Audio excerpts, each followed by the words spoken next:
Uh, Good to see everybody back and alive this morning, I think. At least moving. So I know some of you were up pretty late. Not loud enough? Oh, not on? There we go. Is that better or worse? Yeah. So what I mostly want to do today, well, here's some of the thoughts of things that are going on today. So for the next hour or two, or hour and a half maybe, we'll have each of the teachers come up and tell you a little bit about what some of the things they're going to do and be available for.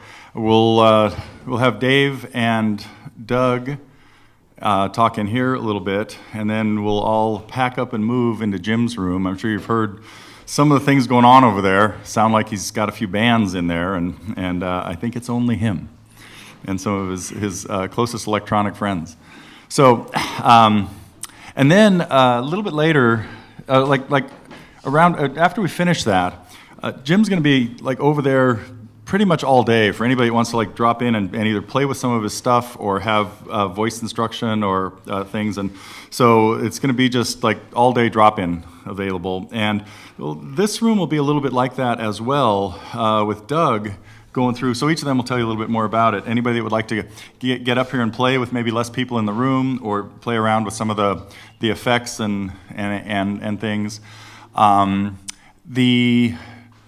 The main other scheduled thing we'll have is at from 1 to 2 or 2:30 or so, Vanessa will be running a sing-along class over in Jim's room so that Jim can have a break. Yes. Yes. So if you'd like to, just strum and sing some songs with Vanessa, and it'll be a lot of times you might spend. Well, you know what? No, okay, I'll tell them. But you might spend 15 minutes working on the same song, talking our way through it and playing through it a couple of times and things. So it'll be a little bit of a play along kind of workshop, and then at 3 o'clock, we'll have what I'm going to call mini sets, where people can get up here, because it doesn't really look like it's going to work out to be playing down in the hall and have another system set up and things like that. We're going to have different tables every time. So, because as I mentioned yesterday, one of the things I want people to be able to do is play more than just one song at a time. And so that's what we'll do that today at 3 o'clock. And we'll start this with a couple, you guys have seen Dan and John and Jeff play some of their tunes, and it'll probably be. I want them to talk a little bit about things that they've been doing or how they got to where they are with writing songs and a few other things like that. So that'll be about an hour. Anyway, about an hour or maybe a little bit longer. But most of the rest of the time, I'll be available during that 11 o'clock time for either some semi-private lessons, or if people are just out playing, and Dave will kind of be doing the same thing, because everybody's going to have time to sort of sit around or sit outside and work on things, and so we'll sort of be wandering around seeing who needs help or advice or water or whatever, So that's kind of the tentative plan for today, and hopefully you can find a little time in there to maybe get to the beach or whatever, maybe at 5 o'clock or something. And then tonight we'll kind of run the same type of open mic thing as we did last night. And what we might do is switch around. If you were in the first half last time, you might be in the second half this time, and so that same people don't have to wait till 10:30 to play or something. So again, totally open to suggestions too. So if anybody has any thoughts on any of this, speak now or forever hold your peace. Okay, great. So what I kind of want to do today is have each of the teachers get up and tell you a little bit about them and what they'll be doing. But I could play a couple songs too if you want to sit through some of the stuff I've been working on lately that I don't quite have down yet. So this is a great way to demonstrate that anybody can screw things up.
Thanks. That was anybody recognize that?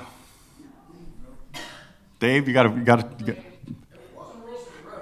No, I don't play songs by. Well, never mind. No, I did do that theme. I don't know if I could remember that one. You know what? I'll try that. That would be a good little. We're going to play Name That Tune apparently today. No, that's a song. I didn't expect anybody to know it. I didn't know it till maybe a year ago when a student of mine came to me who'd been taking some lessons or doing some online lessons at Berkeley, with some of the jazz guys there, and he said, "Have you ever heard the song? It's called Bluesland, by the way, by Jerry Reed."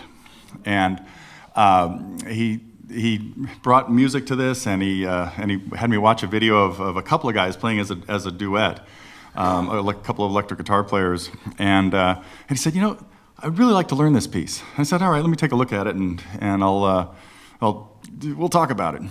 So I took a look at it for a couple of days, and I thought, no way do we want to work on this song. It's going to be this incredible project. It's impossible.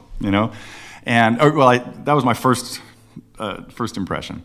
And as I worked on it a little bit more, we ended up starting working on it, and he can actually play some of it now. But it brought out an interesting element in as a teacher, I'm always learning stuff and always figuring out new ways for a student to improve or to advance, I guess. And the thing that happened in this song is there was a spot in there where there's just this really rapid series of notes that, looking at the music, I'm thinking, man, to play those the way they work, the way they're written out, you'd have to do something like, use a really quick cross-picking kind of thing or something. And then I realized, so I worked it out, and I thought, okay, well, I can do this and make it work. I said, it's really hard. There's no way I'm going to get Larry to be able to play this. Not this Larry. And there's no way I could get Larry to play this. Sorry. No. Anyway, sorry, Larry. But he has been working on some really hard things. Larry will have to do an open mic thing tonight. What do you think, Larry? Yeah.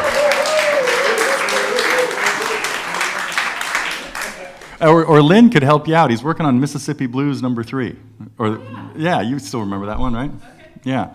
So anyway, this is not the story I even meant to tell today. Well, okay, but it's the one that popped up.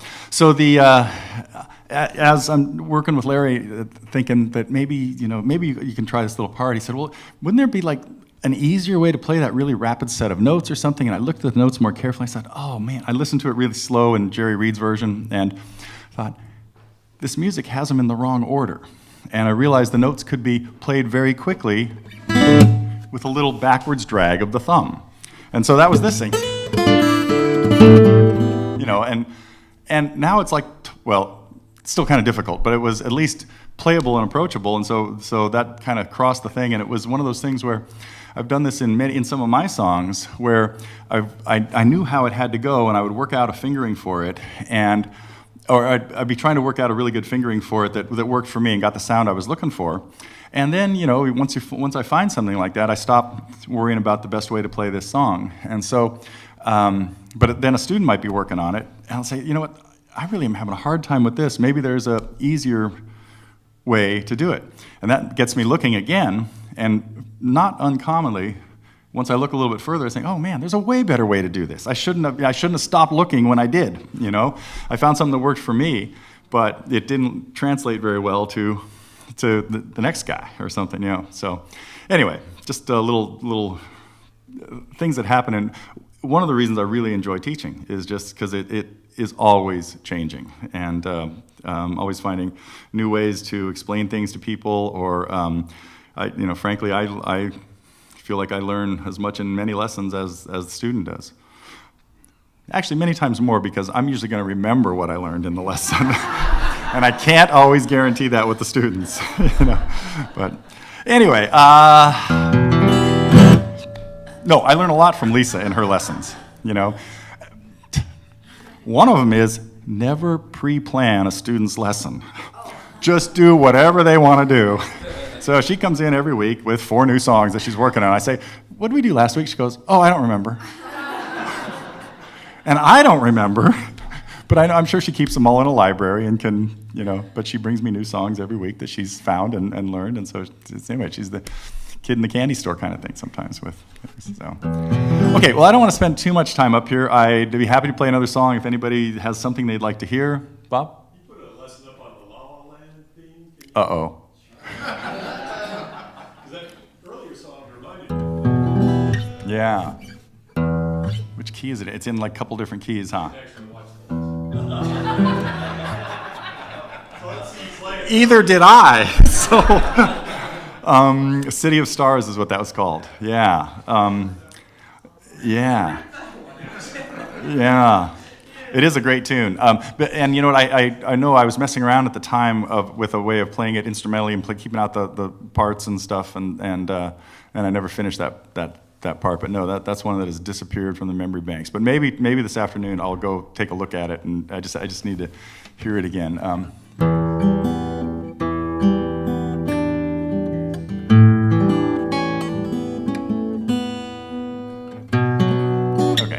Okay, it'll come back. So nobody knows Ocean Gypsy. Oh yes, that is a great tune too. Yeah, Renaissance. A song they kind of got panned for by the critics, and I thought it was great. Oh no, it was. Yeah. I think the progressive rock days or the symphonic rock days are over as far as that stuff goes. But let me tackle this other piece that I'm sure I'm going to forget, and we'll see. But because Lynn brought it up, and see if anybody. This is a theme song to a TV show that I got kind of wrapped up in when I was doing a lot of stuff on the elliptical trainer, trying to get my legs in shape for my surgeries. Like so.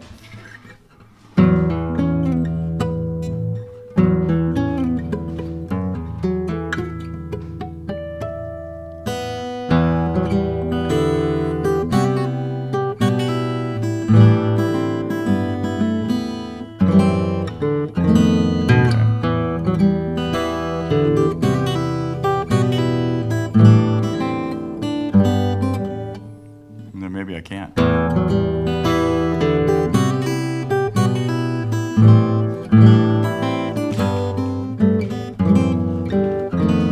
it again.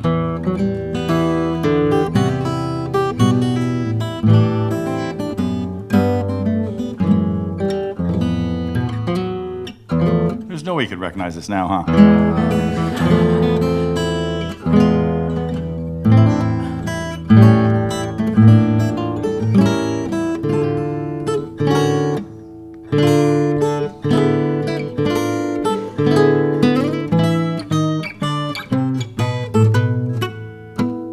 Get through the ending then.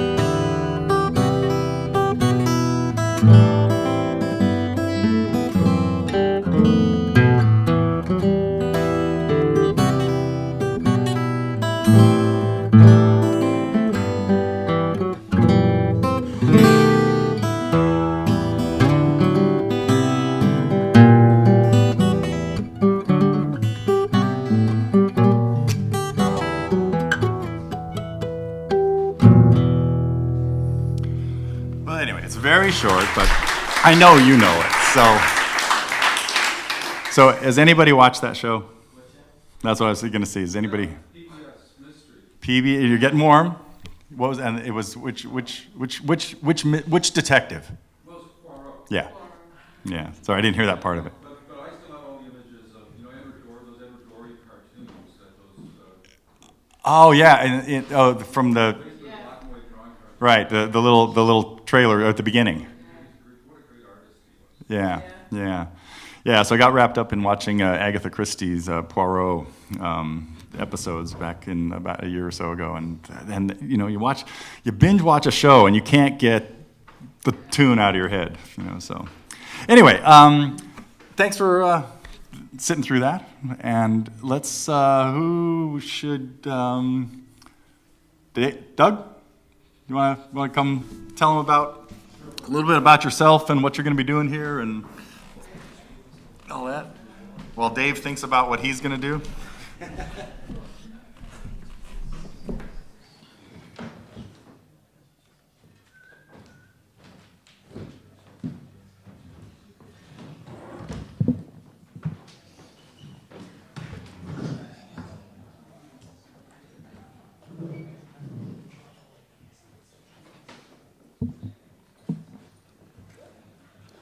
Good morning. Isn't there some rule against playing guitar before 9 a.m. or something? No? I'm not usually awake before 9 a.m., so I don't know.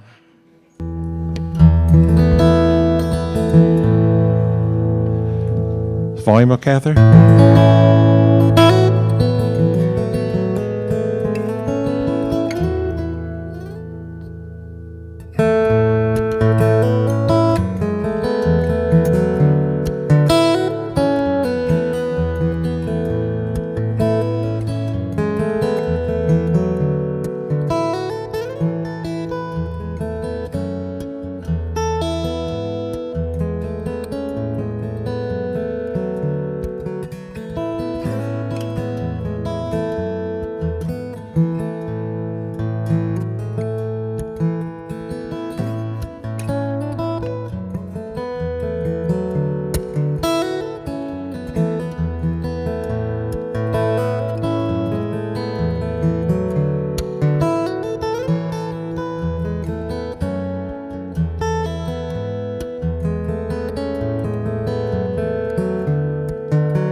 Thank you.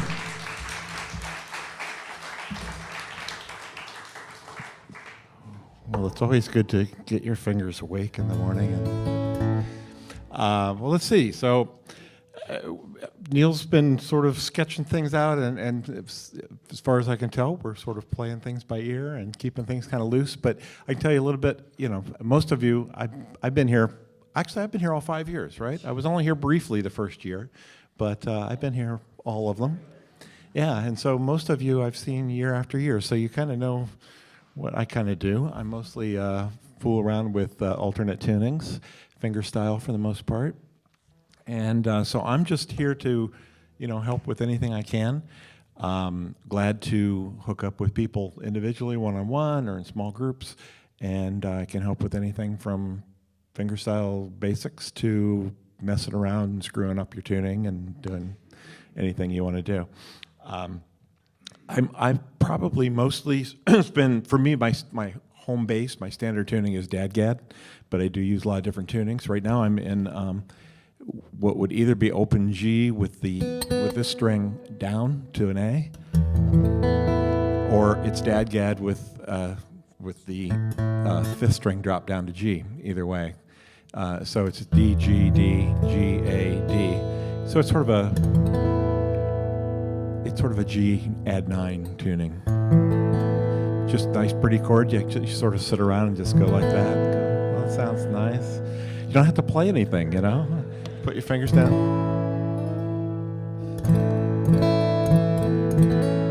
It just sounds nice. So I like things. I like things that are easy and that sound good. So anyway, I can help with any of that kind of stuff. The other thing, as Neil's talking about, we're going to try to, after this session, this room will be open. We've got more than enough microphones. We've got the PA. We've got the stage. I've got a bunch of gizmos here. A couple other people have some gizmos here. If people want to either, play with what it's like. Last night we were all using mics, and that's cool. But if you want to see what it's like to, plug in and be electrified, and have a chance to try that out and try out some different things, we can do that. We could just work on, mic technique and how to make sure you're coming out on stage, anything you want to do. So I'll hang out and help with that. So I sort of, I've always dabbled with pickups and electronics, and I know we did a session kind of on that a few years ago where we focused on that, but just something else we can help out with. So I'm open to whatever you guys want to do, just like.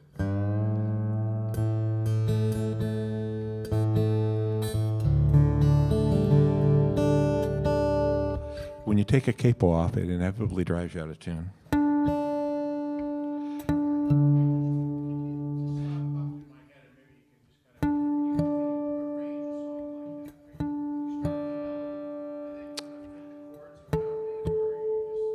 It varies. Get me in tune here.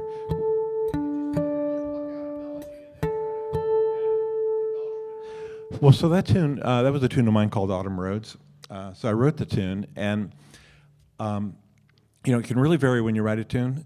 Sometimes I do have a melody in mind. Sometimes I'll just sit around and whistle or sing a melody and then say, okay, that sounds good. Let's see if I can put that on the guitar. Other times it kind of comes about from noodling around, and it all happens together. So it's more like I find some kind of cool lick on the guitar. And a lot of times when I'm writing something, you can just play a couple notes. So a nice technique is to play anything will sound okay, right? So okay, got 3 notes. Now just stop and say, what do I hear next?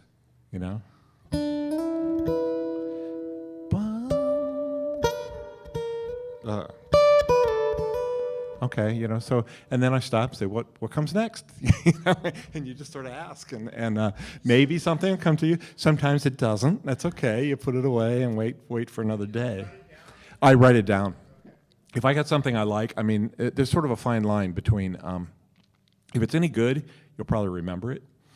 If it's not good, hopefully you'll forget it soon. Unfortunately, the other happens sometimes. Sometimes you actually do remember something after a while. You go, that was really awful.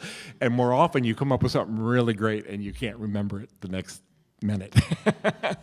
But so if I have something, there's a point where you mess around with something and I kind of like that. Maybe I'll use that for something. Once you have that much of a thing, now you can repeat it. Maybe end on a different note. With a lot of music, there's a sort of a call and response aspect to it. Even with vocal tunes, same thing. You sort of ask a question. How are you today? I'm fine. That kind of thing. Blues is real famous for that, call and response in blues. But even a pop song, there's a sort of a pattern of a statement and then an answer to it, and a statement, an answer to it, and then you go somewhere else and you come back. So you can just sort of come up with things like that.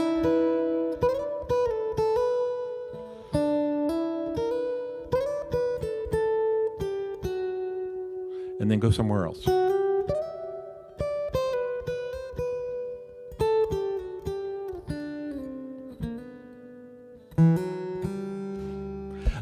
So then if I had that, the next thing would be, can I put some chords to it?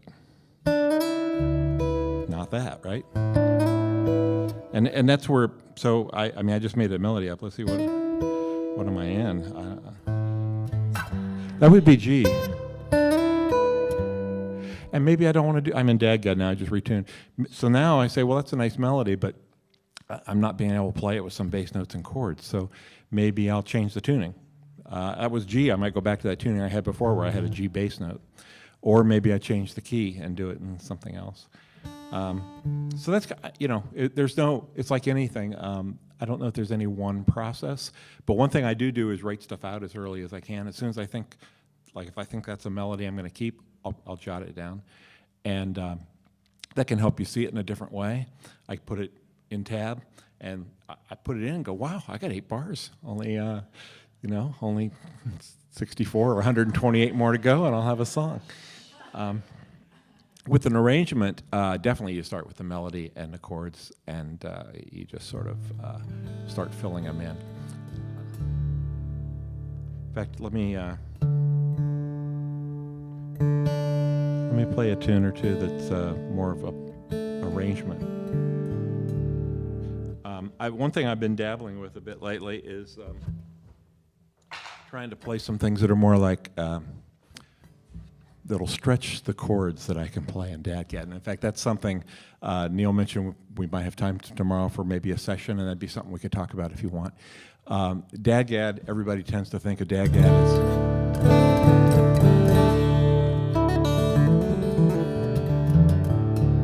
as sort of that kind of stuff, But you can actually play all kinds of really cool chords in DADGAD that you wouldn't think you can get, and you can play some like serious jazz chords that are actually easier in DADGAD than they are in standard. And you go, oh, wow, all those things you had to play, all those hard jazz chords. In DADGAD, a lot of them, not all of them, some of them are hard too, but a lot of them are just like, wow, listen to that, and it's hardly hard at all. So I've been trying to explore that and trying to explore some sort of jazz things. So let me play a tune that I've recently arranged. It's an old jazz tune that I think Johnny Mathis, I think, first recorded it years ago. It's called When Sunny Gets Blue. So this is in DADGAD tuning, and I think I am in the key of D. I hadn't thought about it, but.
Thanks.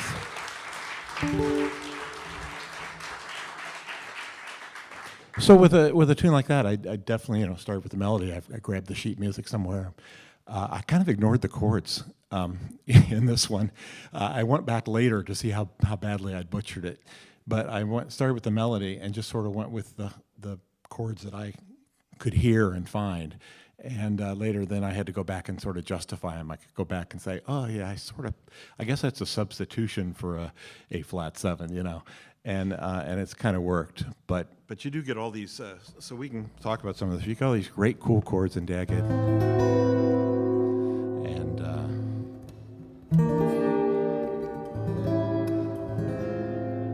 just all kinds of neat dissonant and jazzy chords. Let's see. So let me try one other thing here.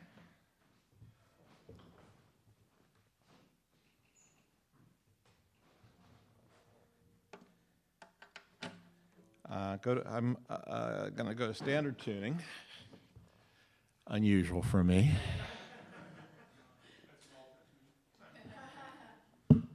So one of the other things I've been messing around with is trying to do a little more with playing with being plugged in. And whoop.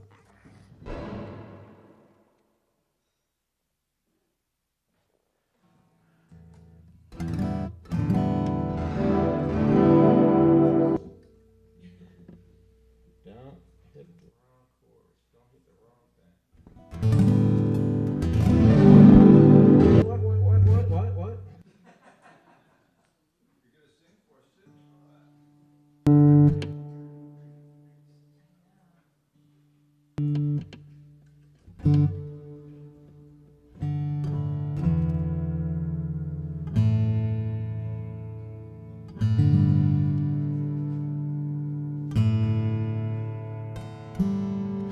Interesting. Do this. One of the things that's kind of weird about being plugged in, if you don't have the same pickups in different guitars, they act differently. And so I don't know why I'm getting a very, suddenly I'm getting a big sound here, but. So between this and what Dave experienced last night, yes. It's all an important part of what he's going to be covering. Absolutely. You know, and the hard part is you're up in front of people, you can't figure it out. It's like last night, with that feedback last night, I have no idea what was going on.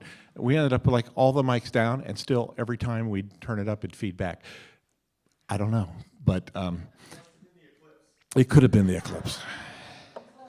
Oh, I see what's wrong here. Actually, I can probably fix this.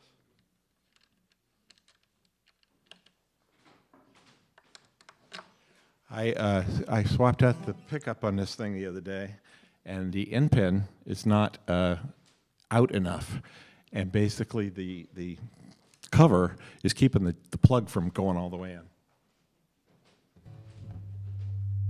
Nope, that's not it. I give up. I won't do that. We'll talk about that later. I'll figure that out. But let me go back to the other guitar. So one of the things I did last year, we had some fun with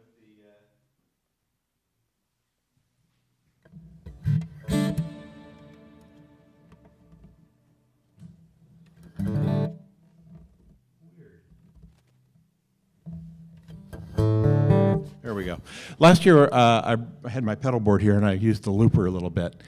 And so that's something else we can talk about. How many people have played with a looper? Well, quite a few of you. Okay. So they're fun, and I've got a pretty cool one here. I have a couple. I have a little simple one, the little TC Ditto, which is nice, one button. This one is nice. It has about 100 buttons. And but so, you know, you can simply start something.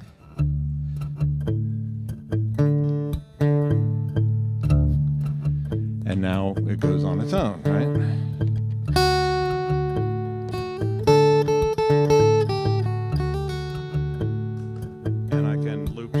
Top of that.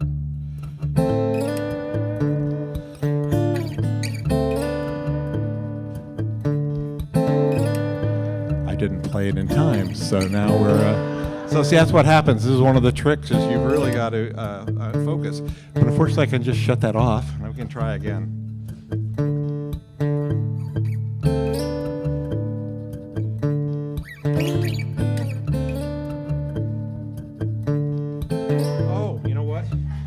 See, this is that problem with lots of buttons. I'm in what is called free mode, which basically doesn't synchronize. But if I were to change modes, I'll be more synchronized. Now let's try this again.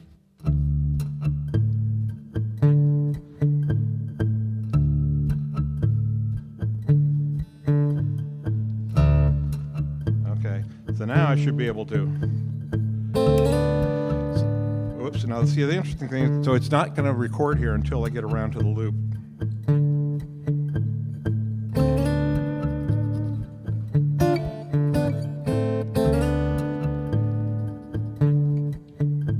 And now, so I didn't actually play at the very beginning. It's going to wait automatically, and it'll come back and sync here in a minute.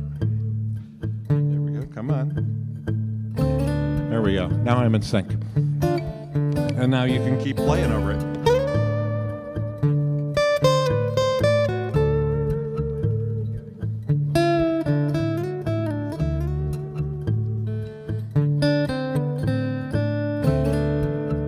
And you just go on infinitely playing whatever you want here. So we could, we can spend some time playing with that. Some of you already got experience. The rest of you, it's a great way to make it sound like there's a whole band and you can make more noise.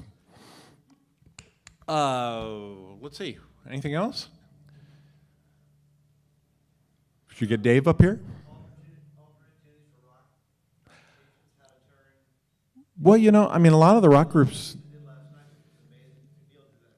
Yeah, you were playing in DADGAD, right? I mean, DADGAD, the thing is you get such this big sound. A lot of the rock groups use alternate tunings. A lot of them use 7-string and 8-string guitars these days, so they can get the low tuning going. Some of the stuff I don't listen to, but I know they do it. And alternate tunings have gone way back. I mean, Jimmy Page used DADGAD as well as lots of other tunings all the time. And a lot of the contemporary groups use it. I mean, for one thing, I mean, DADGAD, for example, is great because you got your power chord right here.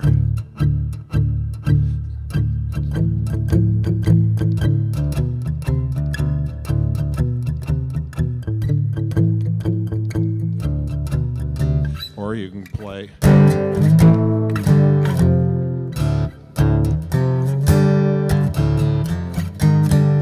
One finger, right? And you just get a big sound. You can get all these, put that through an electric guitar with a bit of distortion, and you got a wall of sound going on. So yeah, you could do that. I mean, it's much, it's probably nicer for.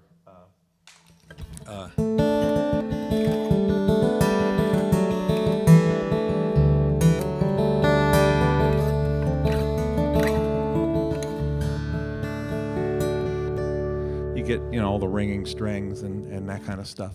But sure, you could, it's actually, one thing that people do, not rock and roll, but a lot of Celtic stuff is done in DADGAD, a Celtic accompaniment, not just that stuff. You can really,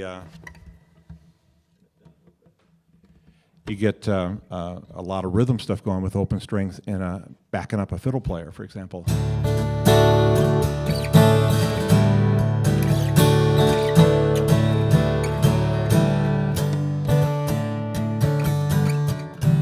And you can just sort of play that stuff behind a fiddle player. And you get all these ringing strings, but you also have some chord motion. And a lot of, if you listen to spacing on the names, not like John Doyle, some of these guys that play great Celtic accompaniment will be in an alternate tuning. Sorry, say that again? Yeah. Well, in fact, that's all I was really doing here, right? I'm playing thirds and sixths. I think of them as chords, so.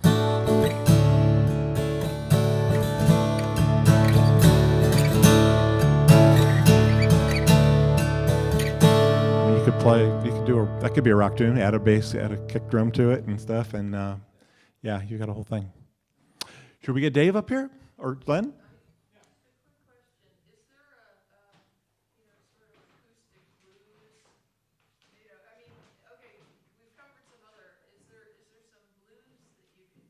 In DADGAD? Yeah, well, sure. I mean, a lot of alternate, well, in fact, blues are very common in all the country blues stuff, right? All the old blues guys were often in open G, open E. There's Stefan Grossman, for example, does all that stuff in alternate tunings, and he's always in open G and stuff like that. Al Petaway has a whole couple of books out and a couple of CDs out of blues and DADGAD. That it's not it's not real raw blues. He's just bluesy, But you could definitely do a blues in Dagad, you know.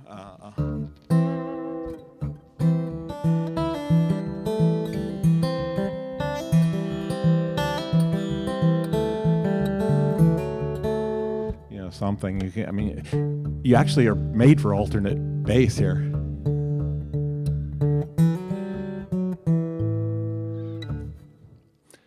Any other questions? If not, we'll get Dave up here and talk for a few minutes, and then I'll just be here hanging around. We can play. I'll figure out why that guitar's not working, and then we can play around with electronics if you want. All right.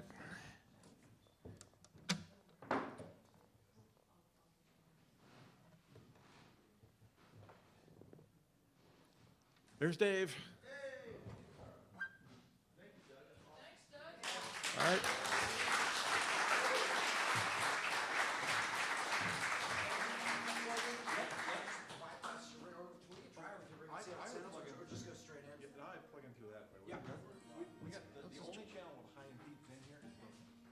Oh, right. That's okay. Why we. All right. Are we muted? We muted? It's muted. Okay.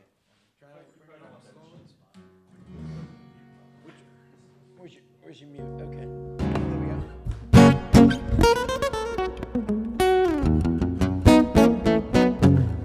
All right. Yeah, I don't need the chair. All that stuff. Yeah, I just need a mic. All good. All right. This is a little early in the morning for this sort of thing, but it's great to see you guys. Yeah, I apologize. I didn't have time to change my strings. Okay, I'll tell the short version. I went to New York this weekend. My original plan had been to try and get down for the barbecue because I knew it would be awesome, and every year I seem to miss it for one reason or another. But I was invited to come and play a show with Al Stewart this last weekend, and I stupidly took the gig.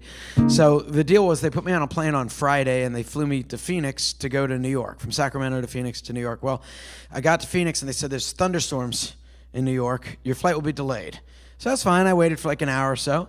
And then we got on the plane. I thought, well, I'm going to get there tonight. It'll be a little later, but that's all right.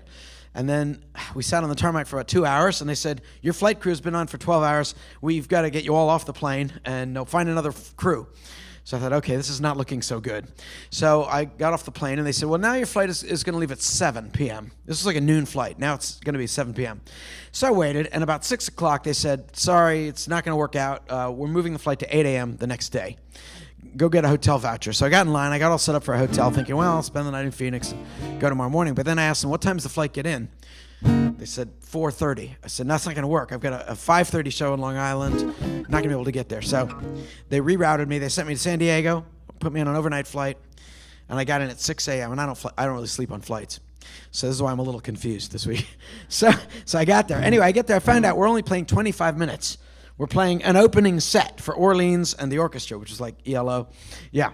So we get flown all this way to play for 25 minutes. I showed up at the rental car place, so I'm going to pick up the car to take out to the gig. There's no cars.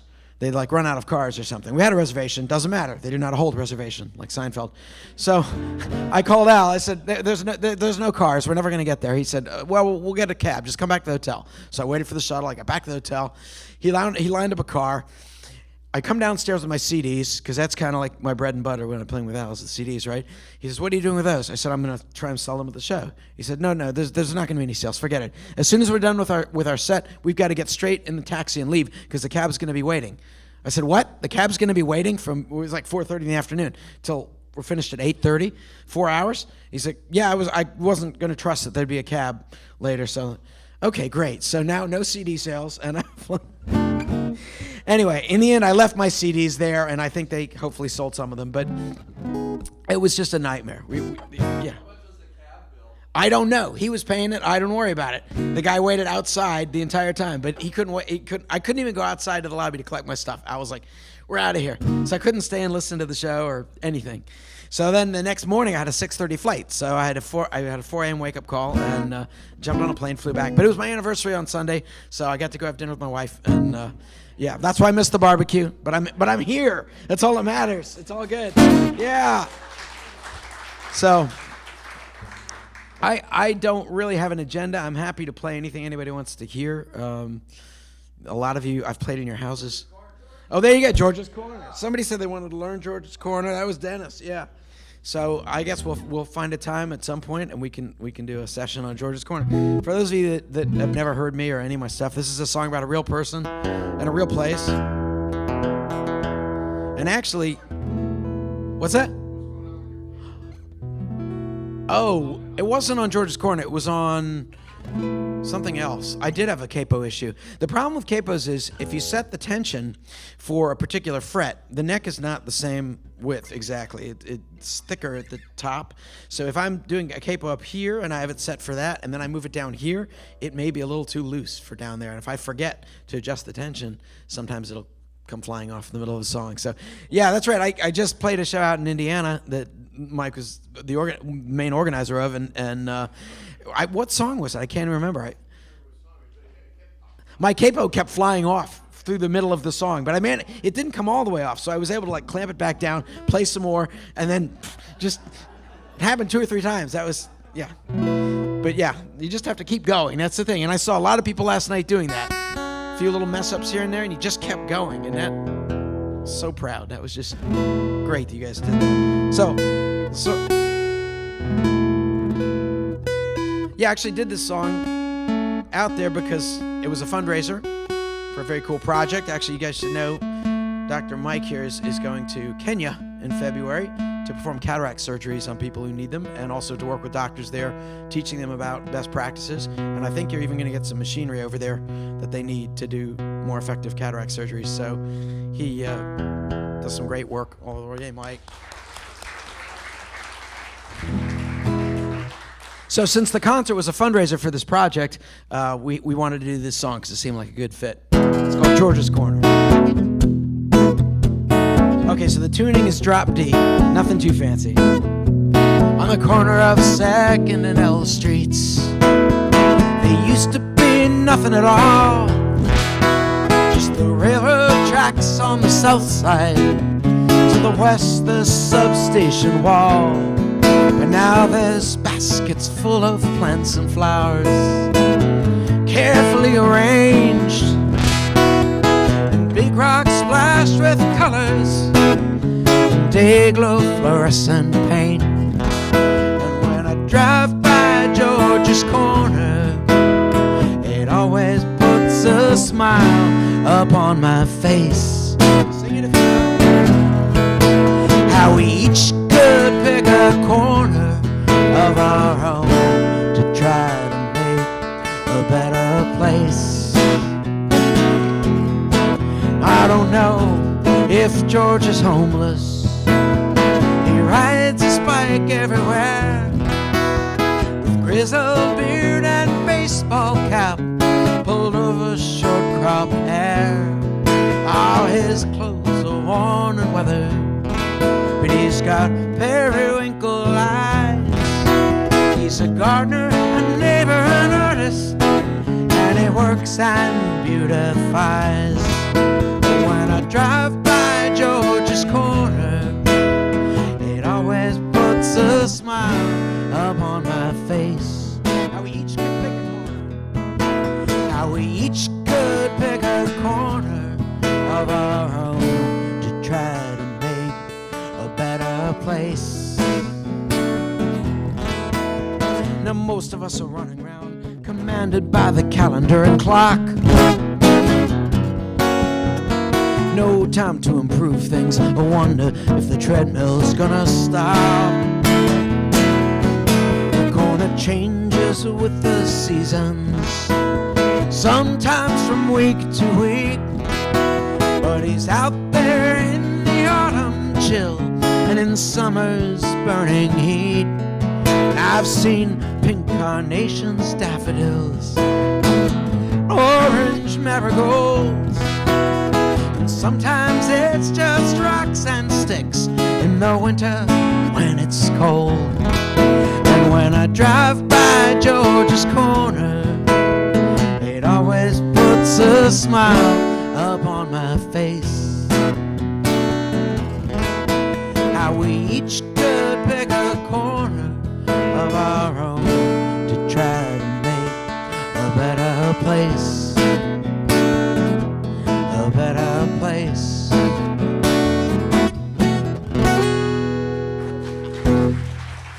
Thanks.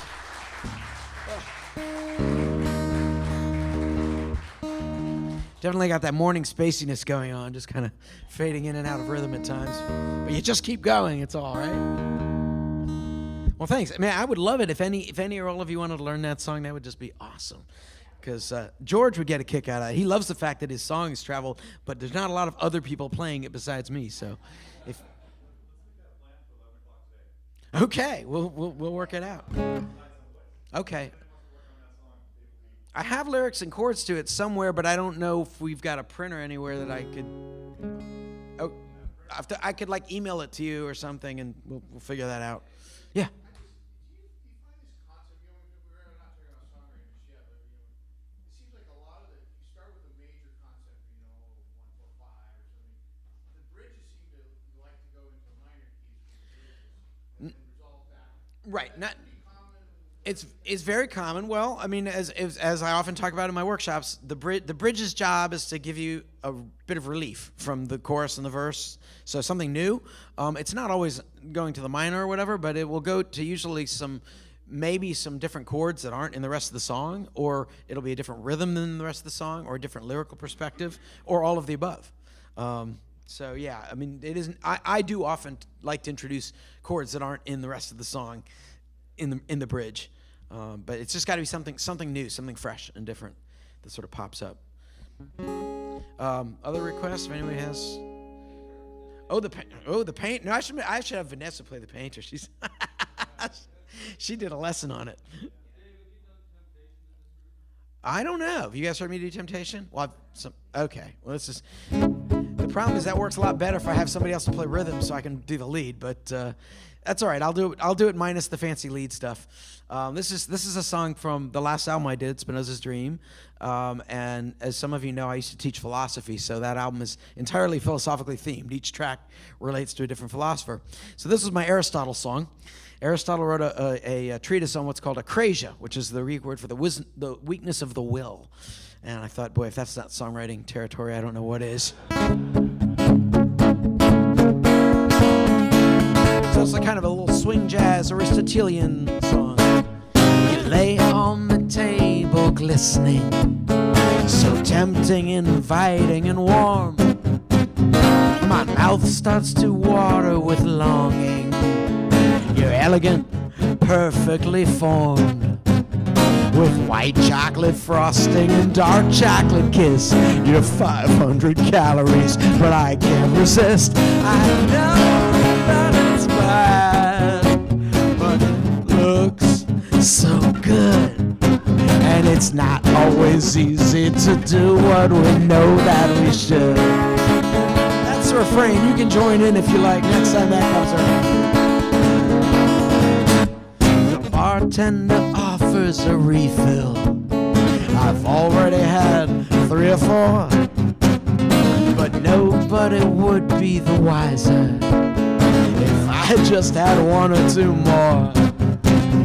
It sure sounds like fun and would feel so nice, but I know that tomorrow I'll pay such a price. I know that it's bad, but it tastes so good. And it's not always easy to do what we know that we should. And there's many slip twixt the cup and the lip, and there's many the mighty have fallen. And it's hard to predict if you'll crumple or stand when the lure of seduction comes calling.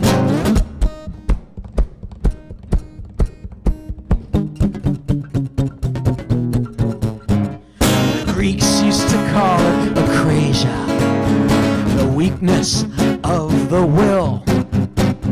They too struggled with their temptations, and it seems like we're struggling still. When we toss and we turn through the long sleepless night, like a battle inside, trying to do what is right. I know that it's bad, but it feels so good. And it's not always easy to do what we know that. It's not always easy to do what we know that we should.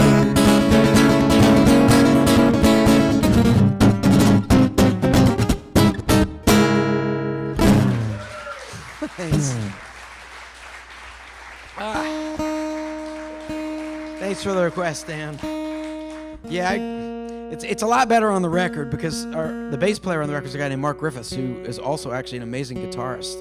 And we pulled him off the bass. Well, he played bass on it too, but we made him play electric guitar on the track. And so all through the song, there's a lot of acoustic lead, which was me, and a bit of electric lead, which was Mark. And we kind of went back and forth.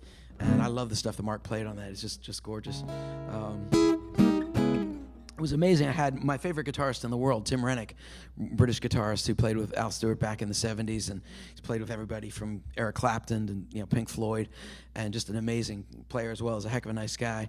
And Tim and I were both there getting ready to record that song. He's like, well, who's going to do the solo? I don't know. You could do it, Tim. I could do it. Maybe we could do back and forth. And Tim's like, no, we should have Mark do it, the bass player. Mark is great on jazz guitar, and it was the perfect call. It was, he did an amazing job. So if you have Spinoza's Dream, check that track out and listen to the electric guitar, Mark Griffiths. There actually are. Yeah, if you don't, I think everybody here's already got it. But if anybody needs their collection rounded out, I do have some CDs here. Also, if you're not already on the mailing list, please do make sure you put your name and email back there and grab a pic. It's got the website on it. So, are there any other songs that anybody wanted to hear? Or yeah. We had a little glitch in December. We tried an experiment that really didn't work, and we've gone back to kind of me doing the mailing list myself. No, you should. But if you're not getting the emails, it might be that your email changed, or if you have any doubts, feel free to sign up again. Or you can even go to my website and just sign up on there electronically. There's a little box you can put your email in, and then you don't have to worry about us typing it in wrong. So that's actually the best way to do it. But if you want to sign the list, it's back there. Let's see, and I've loved doing house concerts, and what's crazy is I've probably done house concerts for 50% of the people here now or something. So, and thank you all who've ever had me come and play in your house. The other thing I'm really interested in doing now, actually, are concerts like what I did in Indiana with Dr. Mike, is to do fundraising concerts for good causes. So if there's anything anybody's interested in supporting, and come talk to me later and see how we can put something together. It doesn't have to be in your house. If you have a small house, it could be in a public venue. But I'd like to make pretty much every other show I do in the future be along those lines, because it's just a really awesome way to do things. So, any other songs that anybody wanted to hear? Nah, you guys are all so quiet. I thought I might do Spinoza's Dream just because. Oh yeah, my little puppet. He's in the back. He's in my case. Yeah, so this is the title track of the new album. It's about a philosopher named Benedict Spinoza. And I've got not one, not two, but 3 Spinoza finger puppets. And usually I put them up on here to listen while I play his song, but I just forgot to take them out of the case. One for the kitchen, one for the studio, one for the guitar when I travel, just in case. And they're all given to me by different people. That's the fun. Anyway, he was a really interesting cat. If you don't know who he was, Google him. It's worth a look. Anyway, this is his song.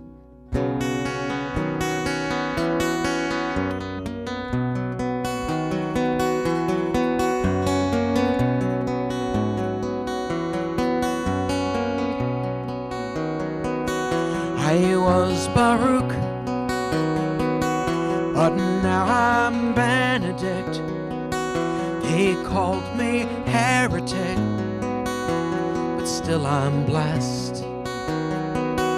I had a dream, saw it was all the same.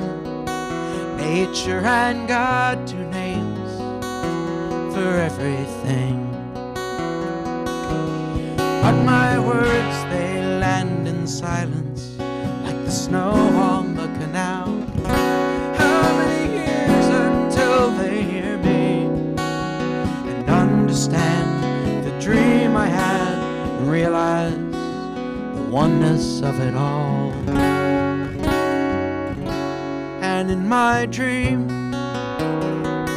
I saw the evidence of peace and tolerance in every heart. I wrote it down in geometric proof to try to share the truth with one and all. But my words, they land in silence like the snow on the canal. How many years until they hear me and understand the dream I had and realize the oneness of it all.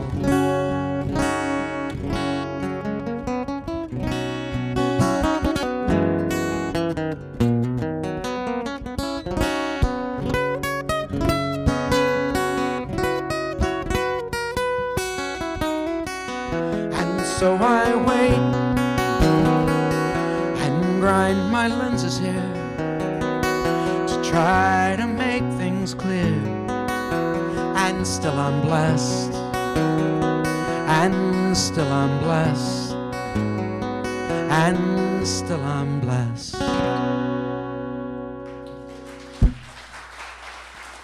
Thanks. Yeah.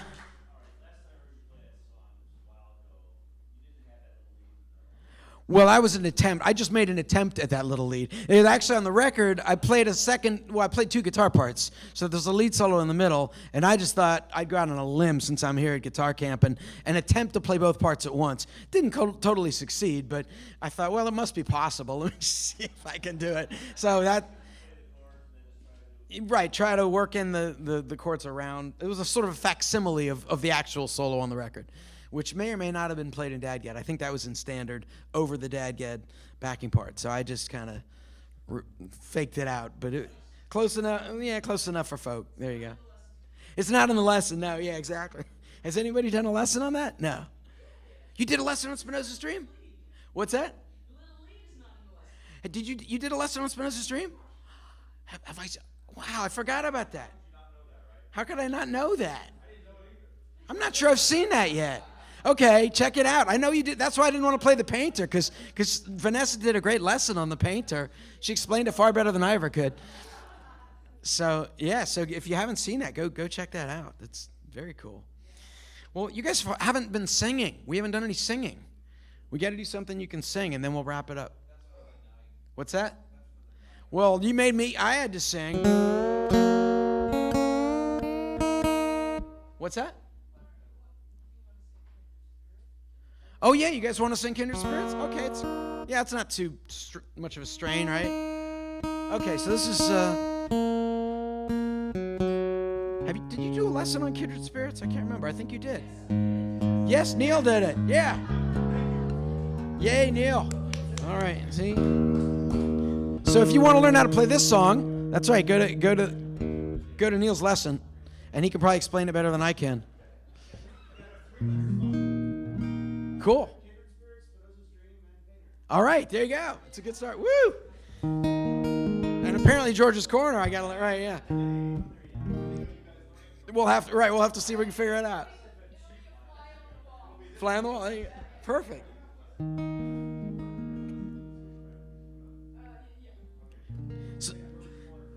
Oh, there you go.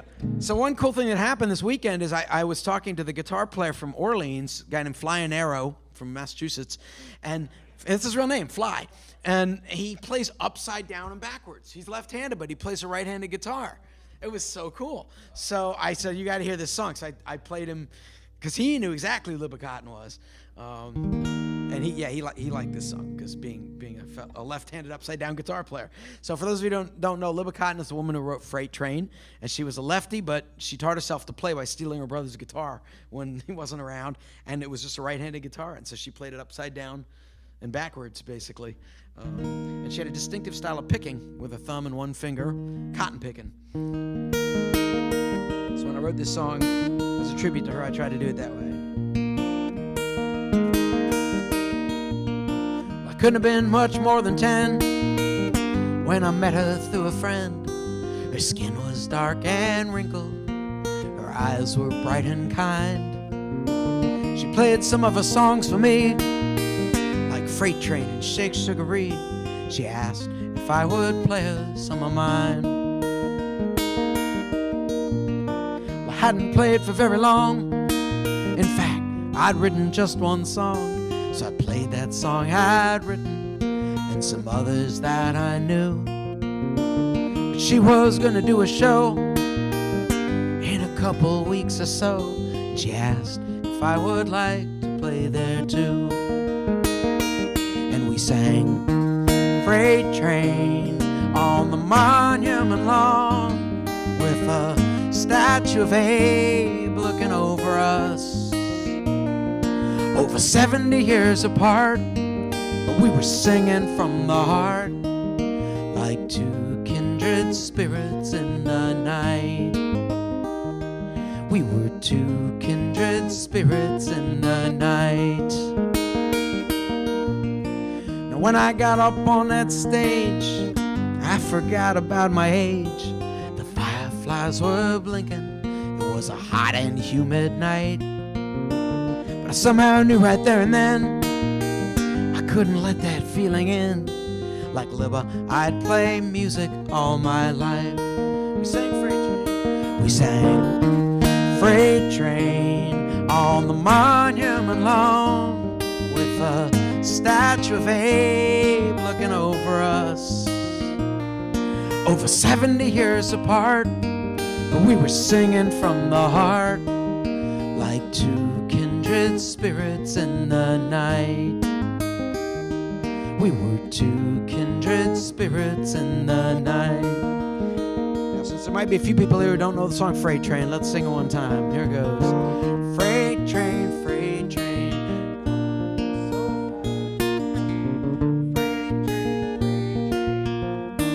So fast, please don't tell them what train I'm on, so they won't have as we sang.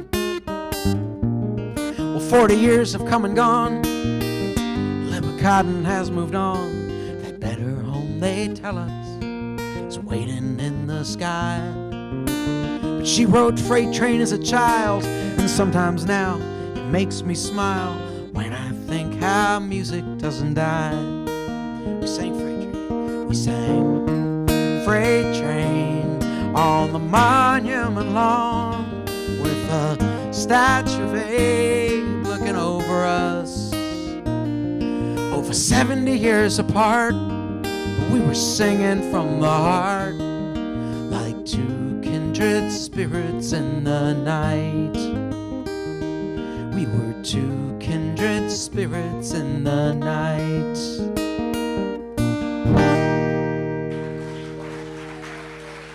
Thanks so much. All right. So I think tomorrow we're going to do a songwriting workshop at about 10:30, something like that.